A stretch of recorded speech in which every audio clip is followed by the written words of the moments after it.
అసలు కృష్ణుడు వచ్చి ఒకవేళ ఉట్టి ముట్టుకుంటే గంటలు మోగాయి అనుకోండి, అప్పుడు ఇంట్లో వాళ్ళందరూ లేవచ్చు కదూ. అందుకని గంటలు కట్టేద్దామని చెప్పి ఆవిడేం చేసిందంటే ఉట్టి చుట్టూ గంటలు కట్టి పడుకుంది. ఉట్టి ముట్టుకున్నాడా గంటలు మోగుతాయి, గంటలు మోగాయా పరిగెత్తి వెళ్ళి పట్టుకుంటారు అని. ఆయన రానే వచ్చాడు, పైకి ఎక్కాడు. ఉట్టిలోంచి తీయాలి వెన్న, ఎలా? గంటలున్నాయి. ఆలోచించాడు, చెక్కిట చేపెట్టి ఆలోచించి తాను సర్వజగన్నియామకుడు, ఆయన మాట ఎవరు కాదంటారు.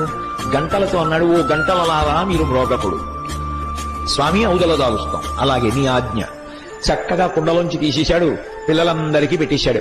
ఆఖరణ కుండ ఇలా తిరగేసి అడుగున ఉన్న వెన్నంతా తీసుకున్నాడు, తన నాలుగు దగ్గర పెట్టుకుని ఇలా తినబోయాడు. గంటలన్నీ గణగణగణగణగణ మోగి పరిగెత్తుకొచ్చేసింది ఆవిడ. అడిగాడు, గంటల్ని మోగద్దన్నాను కదా, ఎందుకు మోగారు మీరు అని అడిగాడు.